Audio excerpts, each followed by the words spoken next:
ஒரு கேஸ்ட்டை பேஸ் பண்ணி அவங்களுடைய நேமை சொல்லி பேசுறது அஃபென்ஸ். ரோட்டில் போகும்போது திட்டினாலுமே அஃபென்ஸ் தான். நம்மளுடைய அரசியல் அமைப்பு சாசனம் என்ன சொல்லுதுன்னா, சட்டத்திற்கு புறம்பா ஒரு விஷயம் நடக்கும்போது, உங்களுக்கு ஒரு அநீதி நடக்கும்போது நீங்க கேள்வி கேளுங்கன்னு சொல்லியிருக்கு. லாயருக்கும் அட்வொகேட்க்கும் என்ன சார் டிஃபரன்ஸ்? லாயர் அப்படின்னா நீங்கள் லா டிகிரி முடிச்சிருப்பீங்க, எல்லாத்துலேயுமே பாஸ் பண்ணிட்டு இருப்பீங்க. பட் நீங்கள் கோர்ட்டுக்கு போய் ப்ராக்டிஸ் பண்ணல. நீங்கள் ஒரு ஆஃபீஸில் ஒரு அட்வைஸ் மட்டும் பண்ணுவீங்க. அட்வொகேட் அப்படின்னா என்னன்னா, ரெகுலராக கோர்ட் போய் ப்ராக்டிஸ் பண்ணுவாங்க. கோர்ட் போட்டுட்டு ஆர்குமெண்ட்ஸ் பண்ணுவாங்க, கேஸ் எடுத்து நடத்துவாங்க. பெண்கள் இந்த ப்ரொஃபஷனை கண்டிப்பாக சூஸ் பண்ணணும். ஏன்னா உங்களுடைய வீட்டுக்கு ஒரு பிரச்சனை நடந்தாலும் உங்களாலே ஃபேஸ் பண்ணிக்க முடியும். உங்களுக்கும் உங்கள் ஹஸ்பண்டுக்கும் ஒரு பிரச்சனை நடந்தாலும் உங்களாலே ஃபேஸ் பண்ணிக்க முடியும். யாரோட உதவியும் இல்லாமல் உங்களோட அறிவை வச்சு, உங்களோட திறமையை வச்சு நீங்களே உங்களை ப்ரொடெக்ட் பண்ணிக்க முடியும். எங்களுக்கு ஒரு இன்ஸ்பிரேஷன் இருக்குது. டாக்டர் அம்பேத்கர் இருக்காரு. அம்பேத்கர் பல அவமானங்களை தாங்கியிருக்காரு. அவர் இந்த ப்ரொஃபஷன் எடுத்திருக்காரு. நம்ம அவர் படித்த மாதிரி ஒரு அட்வொகேட் ஆகணும். இதேமாரி பெண்கள் கண்டிப்பாக இந்த ப்ரொஃபஷனுக்குள்ளே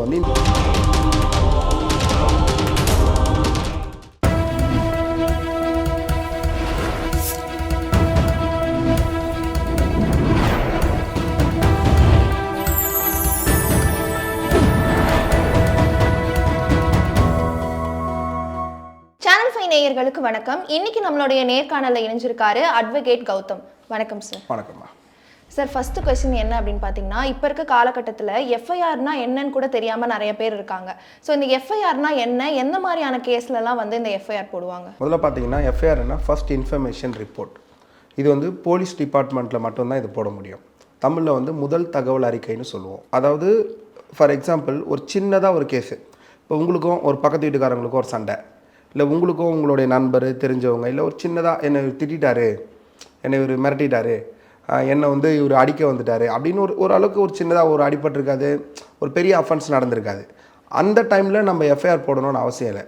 அதுக்கு நீங்கள் கம்ப்ளைண்ட் கொடுத்து சிஎஸ்ஆர்னு ஒன்று கொடுப்பாங்க போலீஸ். அதாவது எஃப்ஐஆருக்கு முன்னாடி ஸ்டேஜ் அது ரெசிப்ட், நீங்கள் கம்ப்ளைண்ட் கொடுத்ததுக்கான ரெசிப்ட். இந்த சிஎஸ்ஆர் பேஸ் பண்ணி இன்வெஸ்டிகேஷன் பண்ணுவாங்க. இன்வெஸ்டிகேஷன் பண்ணி அவங்களுக்குள்ளே காம்ப்ரமைஸ் ஆகிறதுக்கு நிறைய வாய்ப்பு இருக்குது. தென் அவங்க மேலே சின்னதாக ஒரு ஸ்டேஷன்லேயே பெயிலில் வெளியாகிறதுக்கு ஒரு செக்ஷன்ஸ் போட்டு அவங்கள ரிலீவ் பண்ணுறதுக்கு பண்ணுவாங்க. இந்த எஃப்ஐஆர்ன்றது எதுக்கு போடுவாங்க அப்படின்னா, தவிர்க்கவே முடியாது, ஒரு தெஃப்ட் நடந்துருச்சு, ஒரு ராபரி நடந்துருச்சு, ஒரு பெரிய லாண்ட் ஆர்டர் இஷ்யூ க்ரியேட் ஆகிடுச்சுன்னா எஃப்ஐஆர் போடுவாங்க.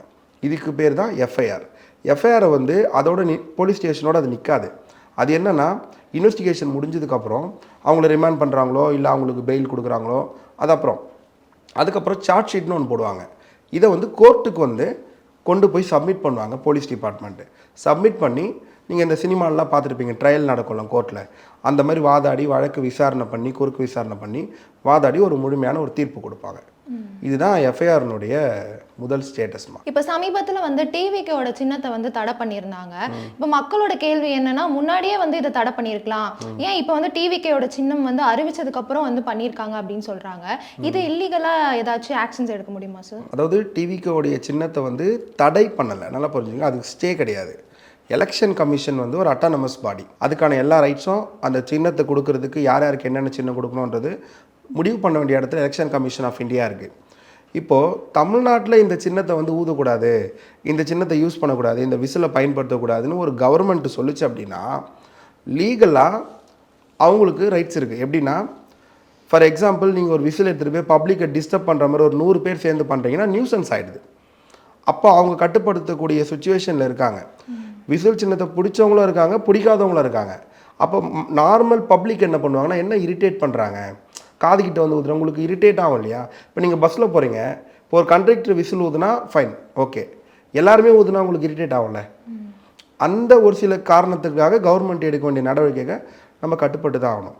தென் இப்போ தொழிலாளர்களுக்கு விசில் சின்னத்தை ஊதக்கூடாது மைக் கொடுத்துருக்காங்க. அப்போது மைக் சின்னத்தை அவங்க கொடுத்தா என்ன ரீசன் சொல்கிறாங்கன்னா, விசில் சத்தமாக ஊதுனா கேட்க மாட்டுது, அது பொய்ன்னு நமக்கே தெரியுது, பட் லீகலாக நம்ம எதுவும் பண்ண முடியாது, அப்போ கேட்க மாட்டுது, அதனால் நாங்கள் அவங்களுக்கு அப்கிரேடாக மைக் கொடுத்துருக்கோன்னு சொல்கிறாங்க. அப்போ மைக் சின்னத்தை அவங்க கொடுத்ததை நம்ம ஏன் கொடுத்தீங்கன்னு கேஸ் போட முடியாது. அது கவர்மெண்ட்டோடைய முடிவு. இன்டென்ஷனலி பண்ணுறாங்கன்னா பண்ணுறாங்க தான், பட் லீகலாக அதை எதுவுமே நம்ம பண்ண முடியாது. அது பப்ளிக் தான் சொல்லணும். இப்போ லீகல் நோட்டீஸ் இருக்குல்ல சார், லீகல் நோட்டீஸ்க்கும் பெட்டிஷனுக்கும் என்ன டிஃப்ரெண்ட்? ரெண்டுமே எந்த மாதிரியான கேஸ்க்கு கொடுப்பாங்க? ஒரு லீகல் நோட்டீஸ்ன்றது அட்வொகேட் மட்டும் தான் கொடுக்க முடியும். வக்கீல் நோட்டீஸ்னு சொல்லுவோம். இப்போ நான் உங்கள் மேலே ஒரு புகார் கொடுக்க போகிறேன், கிரிமினல் அஃபென்ஸு, ரொம்ப பெரிய அஃபென்ஸ்னால் உங்ககிட்ட நான் லீகல் நோட்டீஸ் கொடுத்துட்டு மூவ் பண்ண வேண்டிய அவசியம் எனக்கு கிடையாது. டேரெக்டாக நான் போய் போலீஸ் கம்ப்ளைண்ட் கொடுத்துடலாம். இப்போ ஒரு லேண்ட் டிஸ்பியூட்டு, என்கிட்ட வந்து பர்டிகுலர் எவிடன்ஸ் இருக்குது. இப்போ ஃபார் எக்ஸாம்பிள் என் கிளைண்ட்டுக்கு கொடுக்க வேண்டிய நிலத்தை நீங்கள் பிரித்து கொடுக்கல, பார்ட்டிஷியன் சோட்னு சொல்லுவோம். அப்போது உங்ககிட்ட நான் வந்து நேராக வந்து பேச முடியாது. என் கிளைண்ட்டுக்கு கொடுங்க அப்படின்னா அது வந்து கட்ட பஞ்சாயத்து ஆகிடும், அது ட்ரெஸ்பாஸ் ஆகிடும். உங்கள் வீட்டுக்கு நான் எப்படி வர முடியும்? அப்போ நான் எனக்குன்னு சில வே ஆஃப் ப்ரொசீஜர் இருக்குது. அப்போ நான் என்ன பண்ணுவேன்னா என்னோடய கிளைண்ட்டு பேரை போட்டு, என்னுடைய பேரை போட்டு, என்னோடய என்ரோல் நம்பர் போட்டு உங்களுக்கு ப்ராப்பராக ஒரு லீகல் நோட்டீஸ் கொடுப்பேன். அதில் என்னென்னா, நீங்கள் வந்து என்னுடைய கிளைண்ட்டுக்கு இத்தனை ஸ்கொயர் ஃபீட்டு லேண்டு கொடுக்கணும், இது வந்து என்னோடய கிளைண்ட்டுடைய தாத்தாவுடைய சொத்து, நீங்கள் கொடுக்கலன்னா உங்கள் மேலே 15 டேஸில் கேஸ் வந்து ஓஎஸ் ஃபைல் பண்ணிவிடுவேன், உங்கள் மேலே வந்து நான் கேஸ் ஃபைல் பண்ணுவேன் அப்படின்னு அவங்களுக்கு எச்சரிக்கை கொடுக்குறீங்க, அவங்களுக்கு தகவல் கொடுக்குறீங்க. அதுக்கு அவங்க ஒரு லீகல் நோட்டீஸ் ஒரு அட்வொகேட் வச்சு எங்களுக்கு ரிப்ளை கொடுப்பாங்க. அந்த ரிப்ளை சாட்டிஸ்ஃபைடாக இருந்தால் ஓகே, சாட்டிஸ்ஃபைடு இல்லைனா கேஸ் ஃபைல் பண்ணிவிடுவோம். இது வந்து ஒரு ப்ரொசீஜர். இப்போ நிறைய பேருக்கு வந்து இந்தந்த ரூல்ஸ்லாம் இருக்கா அப்படின்னே தெரியாமல் இருக்கும். ஸோ அதுலேருந்து நான் ஃபஸ்ட்டு என்ன கேட்குறேன்னா, இந்த கேஸ்ட் நேம்லாம் வச்சு திட்டுவாங்கல்ல சார், கேஸ்ட் நேம் வச்சு பேசுறது, பப்ளிக் நியூசன்ஸ் பண்ணுறது, இதுக்கெலாம் என்ன மாதிரியான ஆக்ஷன்ஸ் எடுக்கலாம் சார்? அதாவது ஒரு கேஸ்ட்டை பேஸ் பண்ணி அவங்களுடைய நேமை சொல்லி பேசுகிறது அஃபென்ஸு. அதாவது ரோட்டில் போகும்போது திட்டினாலுமே அஃபென்ஸ் தான். இப்போது ஃபார் எக்ஸாம்பிள் ஒரு கேஸ்ட் பேரை சொல்லி திட்டாங்கன்னா, ஒரு மேஜராக ஒரு இன்ஸ்பெக்டர் இல்லாமல் ஒரு அசிஸ்டன்ட் கமிஷனர், அதர்வைஸ் ரூரல், இப்போ சிட்டியில் இருந்தால் அசிஸ்டன்ட் கமிஷனர், இப்போ ரூரல் வில்லேஜில் இருக்குன்னா டெபுட்டி சூப்பர்டென்ட் ஆஃப் போலீஸு, இவங்க ரேங்கிங்கில் இருக்க ஆஃபீஸர் தான் இன்வெஸ்டிகேஷனே பண்ணணும் லீகலாக. அப்போ அது பெரிய offence, remandable offence, non bailable offence. இது வந்து ரோட்டில் ஒருத்தர் 2 பேர் திட்டினாரு, இவர் திட்டினது உண்மையா, வீடியோ ஆதாரம் இருக்கா, ஹை விட்னஸ் இருக்கா, யார் பார்த்தா அப்படின்னா அதை பேஸ் பண்ணி இன்வெஸ்டிகேஷன் பண்ணி எஃப்ஐஆர் போட்டு ரிமாண்ட் பண்ணுவாங்க. இப்போ ஒருத்தர் மீடியாவில் வந்து ஒரு கேஸ்ட்டை பற்றி பேசுகிறாரு, டிஜிட்டலாக அது ரெக்கார்ட் ஆகுது, இந்த பர்சன் பேசுனதுனால யாராச்சும் அஃபெக்ட் ஆகிறதுக்கு அந்த கேஸ்ட் ரிலேட்டடாக அஃபெக்ட் ஆகிறதுக்கு சான்சஸ் இருக்குது அப்படின்னா ஐடி ஆக்ட் வந்துடும். ஏன்னா அவங்க மீடியாவில் டிஜிட்டலாக பேசுகிறாங்க, அப்போ அது இத்தனை பேர் பார்க்குறாங்க அப்படின்னும் போது ஐடியில் வந்துடுது. அப்போது எஃப்ஐஆர் போடுவாங்க, எஃப்ஐஆர் போட்டு ரிமாண்ட் பண்ணுவாங்க. இதுதான் கேஸ்ட்டை பற்றி யாராவது பேசுகிறாங்க அப்படின்னா லீகலாக இவ்வளோ விஷயங்கள் இருக்குது. இப்போது ஆக்சிடென்ட் ஆகும்போது அந்த ஸ்பாட்டில் 2 பேருமே வந்து காம்ப்ரமைஸாக போயிட்டாங்க அப்படின்னா அவங்க மேலே வந்து எஃப்ஐஆர் போடலாமா சார்? போட முடியாது. போலீஸ்க்கு வந்துமா சில ஃப்ரீ அண்ட் ஃபேர் இன்வெஸ்டிகேஷன் சொல்லுவோம். இப்போ எல்லாத்துக்குமே எஃப்ஐஆர் போட்டு எல்லாத்துக்குமே பண்ண முடியாது. ஒரு சில கோர்ட்டோட கைட்லைன்ஸும் அதுதான். ஓப்பன் கோர்ட்டில் காம்ப்ரமைஸ் பண்ணால் நம்ம என்ன பண்ண முடியும்? அப்போ அவுட் ஆஃப் த கோர்ட் காம்ப்ரமைஸாக நம்ம என்ன பண்ண முடியும்? இப்போ பிரச்சனை எனக்கும் இன்னொருத்தருக்கும், எங்கள் 2 பேர் வண்டி ஆக்சிடென்ட் ஆகிடுச்சு, எங்கள் 2 பேருக்கு தான் சேதாரம், 2 பேர்கிட்டே இன்சூரன்ஸ் இருக்குது, நாங்கள் கிளைம் பண்ணிக்கிறோம், நாங்கள் அண்டர்ஸ்டாண்டிங் ஆகிட்டோம் அப்படின்னா போலீஸ் எஃப்ஐஆர் பண்ண அவசியம் கிடையாது. அதே அந்த 2 பேர் பப்ளிக் யாரையாவது சேதாரப்படுத்துகிறாங்க, பப்ளிக் ப்ராப்பர்ட்டியை சேதாரப்படுத்துகிறாங்கன்னா போலீஸ் எஃப்ஐஆர் போடலாம். இதே நான் சாட்டிஸ்ஃபைடு ஆகலை, நான் எஃப்ஐஆர் தான் எனக்கு வேணும், அவர்கிட்ட நான் காம்ப்ரமைஸ் ஆகலைன்னா அப்போ எஃப்ஐஆர் போடலாம். நாங்கள் அண்டர்ஸ்டாண்டிங் இருக்கும்போது போலீஸ் எப்படி எஃப்ஐஆர் போட முடியும்? சிவில் கேஸுக்கும் கிரிமினல் கேஸுக்கும் என்ன சார் டிஃப்ரெண்ட்? இப்போ கிரிமினல் கேஸ் நான் தான் சொன்னலாமா, மேஜர் அஃபென்ஸு, அதாவது அடி, திருட்டு, கொள்ளை அந்த மாதிரி வந்து மேஜர் அஃபென்ஸ் வந்து கிரிமினல், சீட்டிங்கு, இதெல்லாம் கிரிமினல் அஃபென்ஸில் வந்துடும். இதெல்லாம் போலீஸ் டிபார்ட்மெண்ட் தான் விசாரிப்பாங்க. சம் கேசஸில் வந்து சிபிசிஐடி, சிபிஐ வரைக்கும் போகும். பட் சிவில் கேஸ் வந்து டோட்டலாக வேறு. நிலத்தகராறு, வீடு, அதாவது லேண்டுக்குள்ளே அடிதடியானால் அது கிரிமினல். லேண்டு உனக்கா இல்லை எனக்கா, யாருக்கு இந்த லேண்டு சொந்தன்றது சிவில்.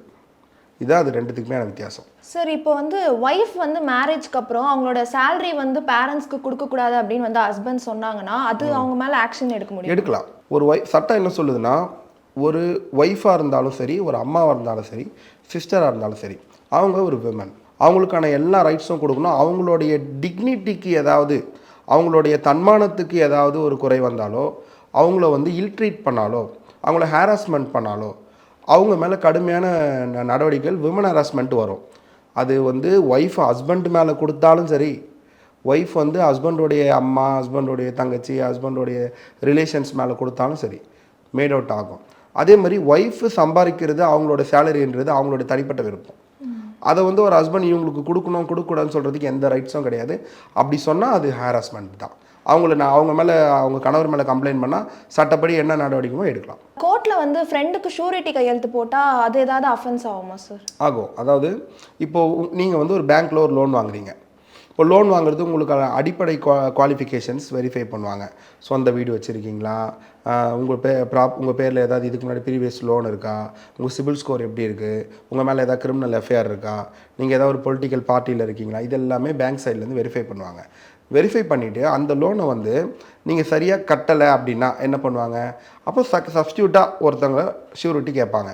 நீங்கள் ஷூரிட்டி உங்களுக்கு ரொம்ப நம்பிக்கையான ஆள் தானே போட முடியும், உங்கள் ஃப்ரெண்டு, அப்பா, அம்மா, ஸோ XYZ. அப்போது அந்த ஷூரிட்டி பர்சன்ஸு கண்டிப்பாக அவருக்கு எல்லா ரெஸ்பான்சிபிலிட்டி இருக்குது. இப்போ இவர் கட்டலை அப்படின்னா அடுத்து இதை நீங்கள் கட்ட போகிறீங்க. இவர் கேட்கல அப்படின்னா அதாவது இவரை நாங்கள் கேட்கும் போது இவர் ரெஸ்பான்ஸ் பண்ணலைன்னா நாங்கள் உங்களை தான் கேட்போம். இந்த ஃபார்மை படித்து பார்த்து அண்டர்ஸ்டாண்டிங் தானே கையெழுத்து போடுறீங்க. அப்போ அவர் கட்டலை, தலைமறைவாயிட்டாருன்னா உங்களை தானே கேட்பாங்க. அப்போது அவர் ஏமாற்றி தலைமறைவாயிட்டாருன்னா அது சீட்டிங்கில் வந்துடுது. நார்மலாக இருக்கிற ஒரு பணம் கொடுக்கல் வாங்கல் ஒரு கடன் பிரச்சனை வந்து அவங்க வந்து இந்த பாண்டிங்கை மீறிட்டாங்க அப்படின்னா அது கிரிமினலில் வந்துடுது. அப்போ சீட்டிங்கில் வரும்போது ஷூரிட்டி கையெழுத்து போட்டவங்களுக்கான எல்லா ரைட்ஸும் இருக்குல்ல. அவங்கள கேட்கணும் அப்படின்னா அவங்க கட்டலை அப்படின்னா தாராளமாக ஷூரிட்டி கையெழுத்து போட்டவங்கள நம்ம கேட்கலாம். இப்போ நீங்கள் அது சொன்னீங்க, இப்போ வந்து அவங்க கட்டலைன்னா அதுலேருந்து அடுத்து அவங்க ஷூரிட்டி கையெழுத்து போட்டவங்கள தான் வந்து பண்ணணும். இப்போ இந்த மேரேஜஸ்லாம் நடக்குதுல்ல சார், அதுக்கு சாட்சி கையெழுத்துலாம் போடுறாங்கல்ல, இப்போ அது ஏதாவது அஃபென்ஸ் ஆகும்? அதெல்லாம் அஃபென்ஸ் ஆகாதுமா. மேரேஜ்ன்றது ரெண்டு பேரும் விருப்பப்பட்டு பண்ணுறது. 2 பேரும் 18 வயசுக்கு மேலே இருப்பாங்க, மேஜர். அது அவங்களுக்கு நம்ம ஒரு ஷூரிட்டி கையெழுத்து போடுறதுல எந்த அஃபென்ஸ் ஆகுது. ஏன்னா அது அவங்களுடைய லைஃப், அது அவங்க அந்த லைஃப்பை ரன் பண்ண போகிறாங்க. பிடிச்சிருந்தா சந்தோஷமாக வாழ போகிறாங்க, பிடிக்கலன்னா அவங்க டிவோர்ஸ் போக போகிறாங்க, இவ்வளோதான். அதுக்கு ஷூரிட்டி கையெழுத்து போட்டால் உங்களை வந்து இவங்க 2 பேரும் சந்தோஷமாக வாழலை, இவங்க 2 பேரும் வந்து ஒழுங்காக அவங்க லைஃப்பை வாழ மாட்டுறாங்க, நீ தான் ஷூரிட்டி கையெழுத்து போட்டு உங்களை யாரும் எதுவும் பண்ண போகிறதில்ல. ஆனால் அமௌண்ட்டு வாங்கி நம்ம பேங்க்கில் கட்டலை அப்படின்னா அப்போ ஷூரிட்டி கையெழுத்து போடுறீங்களே, அப்போ உங்களை கேட்பாங்க. அதுவும் ஒன்று கிடையாது, அது வேறு இது வேறு. இப்போ வந்துட்டு பைக்கில் போகும்போது நிறைய போலீஸ் வந்து இந்த கீயெல்லாம் எடுத்துடுறாங்கல்ல சார், அது வந்து சட்டப்படி வந்து தப்பா இல்லை வந்துட்டு அவங்க ரூல்ஸ் வந்து ஃபாலோ பண்ணுறாங்களா? அதாவதுமா இப்போது ஒரு சில பேர் வந்து பைக்கில் வந்து ட்ரங்க் அண்ட் ட்ரைவில் போவாங்க. அப்போ போகும்போது அவங்களுக்குமே அது ஆபத்து, ரோட்டில் நடந்து போகிறவங்களுக்கும் அவங்களால ஆபத்து. அப்போ ஒரு போலீஸ் வந்து சுச்சுவேஷனை கண்ட்ரோல் பண்ணுறதுக்கு இப்போ அவர் என்ன பண்ணுறோன்னு அவருக்கே தெரியாது. அப்போ வந்து வேகமாக போகிறாரு, அவர் அப்நார்மலாக பிஹேவ் பண்ணுறாருன்றதுக்காக ஒரு பைக்கை ஆஃப் பண்ணிவிடுவாங்க. அப்படி தானே பண்ண முடியும். அதே அவர் நார்மலாக இருக்கார், அவர் வந்து கரெக்டாக ஹெல்மெட் போட்டிருக்காரு, கரெக்டாக புக்ஸ் வச்சுருக்காரு, இன்சூரன்ஸ் வச்சுருக்காரு, லைசன்ஸ் வச்சுருக்காரு, ட்ரிபிள்ஸ் போல் நார்மலாக போகிறாருன்னா அப்போ எடுக்கிறது அஃபென்ஸு. இதை நம்ம 2 டைமென்ஷனில் பார்க்கணும். ஸோ அதனால் வந்து இன்டென்ஷனலி பண்ணுறாங்க, நான் வந்து ஒரு போலீஸு, நான் அப்படி தான் பண்ணுவேன் அப்படின்னு பண்ணால் அது தப்பு. இல்லைங்க அவர் குடிச்சிருக்காருங்க, அவர் வண்டி ஓட்டுற நிதானம் இல்லை, அப்போ சாவி எடுக்கிறது கரெக்ட், சிச்சுவேஷன் படி. இப்போ நான் வந்து வண்டியில் போகும்போது வந்துட்டு அந்த மாதிரி சாவி எடுக்கிறாங்கன்னா நான் வந்து உங்க மேலே கேஸ் கொடுக்கலாமா சார்? தாராளமாக கொடுக்கலாம். ஏன்னா மோஸ்டா இப்போ எல்லா போலீஸுமே வந்து என்ன பண்றாங்கன்னா போகும்போது இப்போ ஃபர்ஸ்ட் எல்லாம் வந்து கை காட்டுவாங்க நிறுத்த சொல்லி, பட் இப்பெல்லாம் வந்து சாவி அவங்களே எடுத்துடுறாங்க. ஸோ அது மூலியமா வந்துட்டு நிறைய ப்ராப்ளம்ஸ் வருது. ஏன்னா டக்குன்னு ஓட்டிகிட்டே இருக்கும்போது சாவி எடுக்கும்போது நம்மளுக்கே ஒரு பயம் ஏற்படுது இல்லையா, அது மூலியமா நிறைய விஷயங்கள் நடக்குது. அதனால வந்துட்டு அவங்க மேலே கேஸ் கொடுக்க முடியுமா? தாராளமாக. நீங்கள் வந்து அந்த சுச்சுவேஷனில் வந்து அந்த ஆஃபீஸர்கிட்ட நீங்கள் கொஷின் கேட்கறதுக்கான எல்லா ரைட்ஸும் உங்களுக்கு கான்ஸ்டியூஷன் கொடுக்குது. அதாவது நம்மளுடைய அரசியல் அமைப்பு சாசனம் என்ன சொல்லுதுன்னா, சட்டத்திற்கு புறம்பாக ஒரு விஷயம் நடக்கும்போது, உங்களுக்கு ஒரு அநீதி நடக்கும்போது நீங்கள் கேள்வி கேளுங்கன்னு சொல்லியிருக்கு. அப்போது வந்து நீங்கள் ட்ரங்க் அண்ட் ட்ரைவில் இல்லை, ஓவர் ஸ்பீடு போல், லைசன்ஸ் வச்சுருக்கீங்க, எல்லாமே கரெக்டாக இருக்குன்னா ஒரு ஆஃபீஸர் வந்து அந்த கீ எடுக்கிறாருன்னா நீங்கள் அங்கேயே நின்று, சார் இது வந்து சட்டப்படி தப்பு, நீங்கள் எதன் அடிப்படையில் என்னோடய கீ எடுத்தீங்க, இது வந்து நான் உங்களோட ஹையர் ஆஃபீஸர்கிட்ட கம்ப்ளைண்ட் பண்ணணும்னு சொல்லிவிட்டு அங்கேயே நீங்கள் ஒரு 100 கால் கூட பண்ணலாம். நீங்கள் நினைக்கலாம் ஏன் 100 கால் பண்ணணும், போலீஸ் தப்பு பண்ணாலும் 100 கால் வரும். 100 கால்ன்றது எல்லாருக்கும் போகுது. அப்போ உங்களுக்கு கேட்கும்போது இல்லைங்க இந்த ஆஃபீஸர் வந்து என்னை இந்த மாதிரி ஹேரஸ்மெண்ட் பண்ணுறாரு, என்னை வந்து இந்த மாதிரி கடுமையாக நடத்துகிறாரு, இவர் பப்ளிக் எப்படி ஃப்ரெண்டாக இருக்கணும்னு தெரியாதா, இவர் எப்படி என்னோடய கீயை எடுக்க முடியும் அப்படின்னு நீங்கள் அதை ரிஜிஸ்டர் பண்ணுறீங்க. அந்த 100 காலில் பண்ணதுக்கப்புறம் நீங்கள் லீகலாகவே பெட்டிஷன் கொடுக்கலாம். அவங்களோட ஹையர் ஆஃபீஸர்ஸ் இருப்பாங்க போலீஸ் டிபார்ட்மெண்ட்டில், அவங்க அந்த ஆஃபீஸர்ஸ்கிட்ட ஒரு பெட்டிஷன் டிராஃப்ட் பண்ணி ஃப்ரம் டு போட்டு ஒரு கண்டென்ட் பெட்டிஷன் என்ன நடந்ததோ டேட் வைஸாக போட்டு ரிஜிஸ்டர் போஸ்ட் போட்டுடலாம். அல்லது நேராக போய் உங்களுக்கு கொடுக்கலாம். அவர் மேலே என்கொயரி வைப்பாங்க. என்கொயரி வச்சு அவர் பண்ணது தப்புனா அவர் மேலே நடவடிக்கை எடுப்பாங்க. இப்போ நம்மள மாதிரி இப்போ காமன் பப்ளிக்கு இந்த விஷயம் தெரியல அப்படின்னா இப்போ உங்களை மாதிரி ஊடகத்தினரோ இப்போ வழக்கறிஞர்களோ தான் இதை தெரியப்படுத்தணும். அப்போ உங்களுக்கு இந்த மாதிரி ஒரு அநியாயம் நடந்ததுன்னா நீங்கள் கண்டிப்பாக அதை லீகலாக பண்ணுறதுக்கான எல்லா ஆப்ஷனும் உங்களுக்கு சட்டம் நிறையவே கொடுத்துருக்கு, குறிப்பாக பெண்களுக்கு. இப்போ பெண்கள்னு சொல்லும் போது இப்போ உமனுக்கு நிறைய அப்யூஸ்மெண்ட்லாம் நடக்குது, அடிக்கிறாங்க, தடி அடை இந்த மாதிரி போராட்டம் பண்ணும்போது அது மாதிரிலாம் நடக்குது. அதுக்கு என்ன மாதிரியான அதாவதுமா இது வந்து இதையும் நம்ம 2 விஷயமா பார்க்கணும். இப்போ வந்து ஒரு போராட்டன்றது பர்மிஷன் வாங்கி நடத்துகிற போராட்டமா அல்லது பர்மிஷன் இல்லாத போராட்டமானு பார்க்கணும். இப்போ இதை வந்து ரொம்ப நாளாக இந்த கேள்வி கேட்டதுக்கு எனக்கு உங்களுக்கு தான் தேங்க்ஸ் சொல்லணும். ஏன்னா இதை வந்து நான் எங்கேயாவது ஒரு இடத்துல பேசணும்னு நினச்சேன். இப்போது ஒரு பர்மிஷனே இல்லாமல் ஒரு ப்ரொட்டஸ்ட் பண்ணுறீங்கன்னு வச்சுக்கோங்களேன், எங்கே வேணால் போய் பண்ணலாம், உங்களுக்கு பர்மிஷனே கிடையாது, அதுக்கான சட்டம் உங்கள் மேலே பாயப்போகுது. ஆனால் ஒரு பர்மிஷன் வாங்குறீங்கன்னா போலீஸ் என்ன பண்ணுவாங்க, இந்த இடம் ஆஃப்டாக இருக்குமா, இந்த இடம் வந்து ஒரு கிரவுண்டில் கொடுப்பாங்க. அங்கே வந்து வண்டிகள் நிறுத்துறதுக்கு, வாகனங்கள் நிறுத்துறதுக்கு ஆஃப்டாக இருக்கும். போலீஸ் ப்ரொடெக்ஷன் கொடுப்பாங்க. இதெல்லாம் லீகலாக பர்மிஷன் வாங்குகிற போராட்டம். இப்போ நீங்கள் பர்மிஷன் வாங்கலை, ஏதோ ஒரு இஷ்யூ, ஒரு சென்சேஷன் இஷ்யூன்னு வச்சுக்கோங்க. ஒரு 100 பேரை கூப்பிட்டு ரோட்டில் உட்காரிங்கள, ஒரு இப்போ நான் ஒரு ஆள் வச்சுக்கோங்களேன். இப்போ என்னோடய ஃபேமிலி மெம்பர்ஸ் ஒரு ஆம்புலன்ஸில் போகிறாங்க, இல்லை உங்கள் ஃபேமிலி மெம்பர் ஒரு ஆம்புலன்ஸில் போகிறாங்க. இப்போ ஆம்புலன்ஸில் போகிறவங்க பெரும்பாலும் எந்த சுச்சுவேஷனில் போவாங்க? உயிருக்கு ஆபத்தான நிலையில் தானே போவாங்க. ஒரு 100 பேரை கூப்பிட்டு ரோட்டில் உட்காரிங்களே, அப்போது இந்த ஆம்புலன்ஸில் போகிறவங்க அரை மணி நேரம் டிலே ஆச்சுன்னா அவங்க இறந்து போயிடுறாங்க.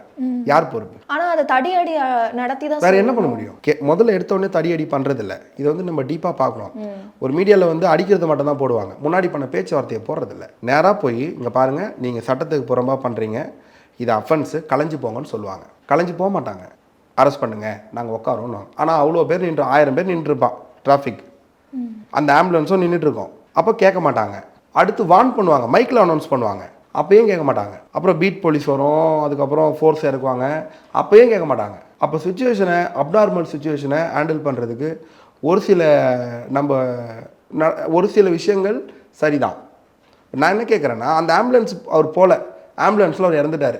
இவங்க ப்ரொட்டஸ்ட் பண்ணுறதுனால இல்லீகல் ப்ரொட்டஸ்ட், பர்மிஷன் வாங்காத ஒரு போராட்டம்.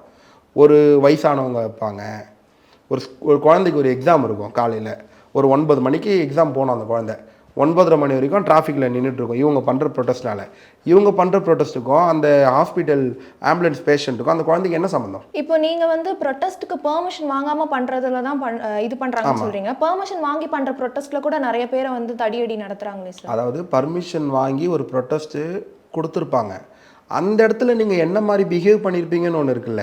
அந்த இடத்துல ஒரு ட்ரிங்க் பண்ணியிருப்பீங்க, கரண்ட் மேலே ஏறுவீங்க, அந்த இடத்துல போய் நீங்கள் வந்து பேனரை கிழிப்பீங்க.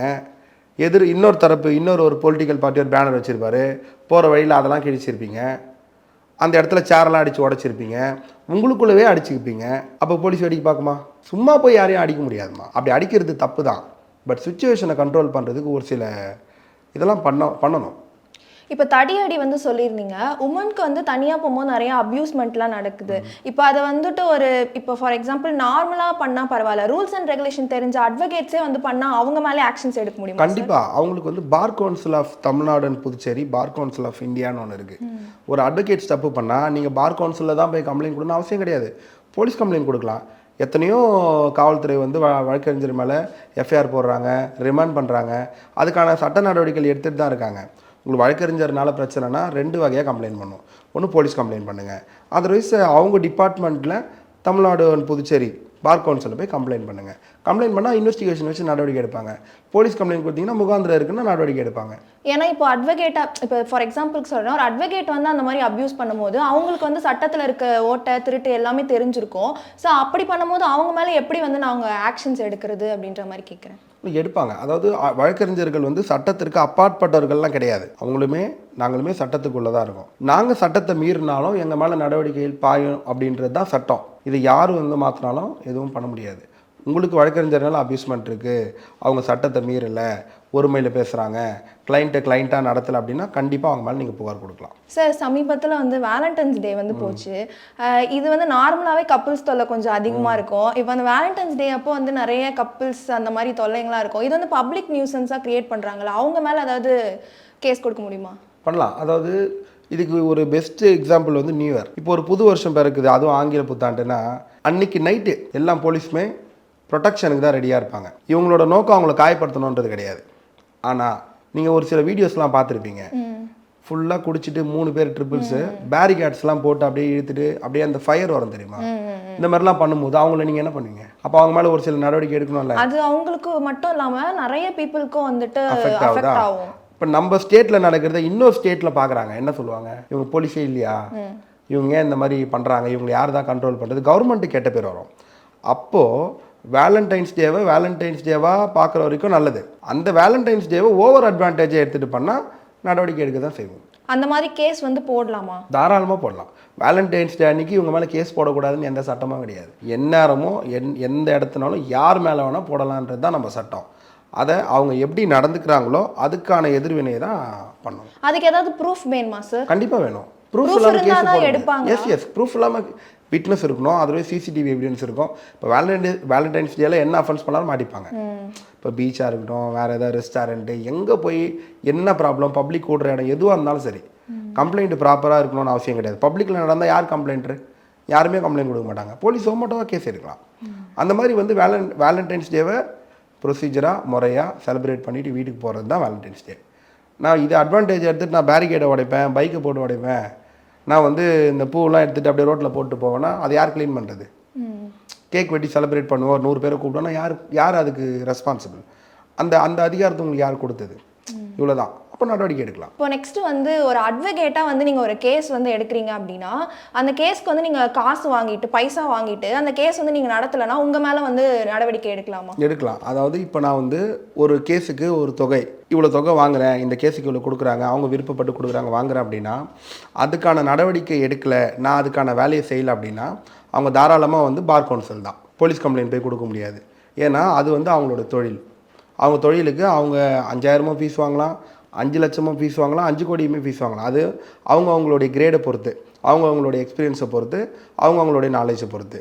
அப்போ நடவடிக்கை இல்லைன்னா தாராளமாக பார் கவுன்சிலில் தான் கொடுக்க முடியும். இந்த கம்ப்ளைண்ட் வந்து போலீஸ் வந்து என்கரேஜ் பண்ண மாட்டாங்க.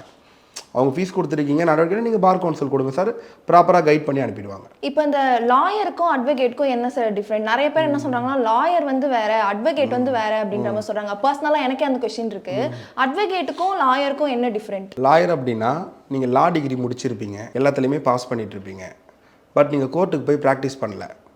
நீங்கள் ஒரு ஆஃபீஸில் ஒரு அட்வைஸ் மட்டும் பண்ணுவீங்க, இதை பண்ணு, இதை பண்ணலாம். இப்போ நீங்கள் கேட்குறீங்க, ஒரு கம்பெனி ஆரம்பிக்கிறீங்க, அவரை கன்சல்ட் பண்ணுறீங்க, அவர் சொல்லுவார் இதெல்லாம் பண்ணுமா, இதெல்லாம் பண்ணாத, ஜிஎஸ்டி கட்டு, இன்கம் டேக்ஸ் கட்டு, லீகலாக எல்லாமே ரிஜிஸ்டர் பண்ணுன்னு சொல்கிறாரு. அட்வைஸ் மட்டும் பண்ணுவார், கோர்ட்டுக்கு வந்து ப்ராக்டிஸ் பண்ண மாட்டார், கவுன் போட்டு வந்து பேச மாட்டார். அவர் பேர் லாயர். படிச்சிருப்பார், லா படிச்சிருப்பார், லா டிகிரி முடிச்சிருப்பார், கம்ப்ளீட் பண்ணியிருப்பார், அவர் லாயர். அட்வொகேட்டு அப்படின்னா என்னென்னா ரெகுலராக கோர்ட் போய் ப்ராக்டிஸ் பண்ணுவாங்க, கோர்ட் போட்டுட்டு ஆர்கியூமெண்ட்ஸ் பண்ணுவாங்க, கேஸ் எடுத்து நடத்துவாங்க, அவங்க பேர் அட்வொகேட்ஸு.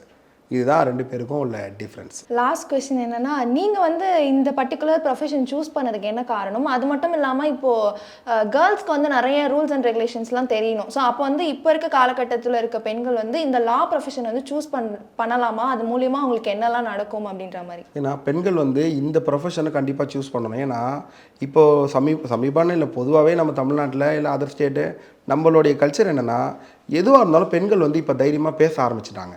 இப்போ தைரியமாக வந்து வீட்டுக்குள்ளே இல்லாமல் வெளியே வந்து பேசுகிறாங்க, கேள்வி கேட்குறாங்க, நல்ல ப்ரொஃபஷன் வந்து சூஸ் பண்ணுறாங்க. அப்போது எல்லாருமே நார்மலாக ஒரு மெடிக்கல் ப்ரொஃபஷனோ ஒரு இன்ஜினியரிங் எடுக்காமல் லா டிகிரி வாங்க, நீங்கள் வந்தால் தான் உங்களுடைய வீட்டுக்கு ஒரு பிரச்சனை நடந்தாலும் உங்களாலே ஃபேஸ் பண்ணிக்க முடியும், உங்களுக்கும் உங்கள் ஹஸ்பண்டுக்கும் ஒரு பிரச்சனை நடந்தாலும் உங்களாலே ஃபேஸ் பண்ணிக்க முடியும், உங்களுக்கும் பக்கத்து வீட்டுக்காரங்களுக்கு நடந்தாலும் உங்களால் ஃபேஸ் பண்ணிக்க முடியும். யாரோட உதவியும் இல்லாமல் உங்களோட அறிவை வச்சு உங்களோட திறமையை வச்சு நீங்களே உங்களை ப்ரொடெக்ட் பண்ணிக்க முடியும். அப்போது பெண்கள் வந்து கண்டிப்பாக இந்த ப்ரொஃபஷனுக்குள்ளே வரணும். உங்களுக்கு இந்த ப்ரொஃபஷன் மாதிரி ஒரு பாதுகாப்பான ப்ரொஃபஷன் எதுவுமே கிடையாது. நிறைய பேர் கேள்வி கேட்கணுன்றதான் என்னுடைய இது. இப்போ நாங்கள் ஏன் இந்த ப்ரொஃபஷன் சூஸ் பண்ணது காரணம், சொசைட்டியில் நடக்கிற அநியாயங்களை தட்டி கேட்கணுன்ட்டு தான் நாங்களுமே இந்த ப்ரொஃபஷனுக்குள்ளே வந்தோம். ஒரு கட்டத்தில் எங்களுடைய கடமையை நான் சிறப்பாக செய்கிறேன்னு நான் நம்புகிறேன். அப்படி இருக்கும்போது எங்களுக்கு ஒரு இன்ஸ்பிரேஷன் இருக்குது. இப்போது டாக்டர் அம்பேத்கர் இருக்கார், அவர் வந்து அம்பேத்கர் வந்து பல அவமானங்களை தாங்கியிருக்காரு, அவர் வந்து இந்த ப்ரொஃபஷனை எடுத்திருக்காரு. இது நம்ம டெப்த்தாக உள்ளே போகாமல் அப்போது ஓகே ஒரு இன்ஸ்பிரேஷன் நமக்கு இருக்குது. அப்படி இருக்கும்போது அந்த மாதிரி நம்ம ஏன் இருக்கக்கூடாது?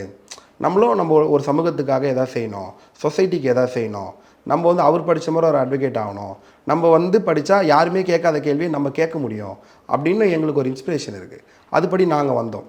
இதேமாரி பெண்கள் வந்து ஒரு ரோல் மாடலாக எடுத்துக்கிட்டு, யாரோ ஒருத்தர் ஒரு ரோல் மாடலாக எடுத்துக்கிட்டு கண்டிப்பாக இந்த ப்ரொஃபஷனுக்குள்ளே வந்து இந்த சொசைட்டிக்கு எதாவது செய்யணுன்றது தான் என்னுடைய ஒரு அபிப்பிராயம். சட்ட திருத்தங்களை பற்றி எங்களுக்கு நிறைய வந்து சொல்லியிருந்தீங்க சார். இதே மாதிரி மேலும் ஒரு நேர்காணலில் சந்திக்கும் வரை வணக்கம். தேங்க்யூ.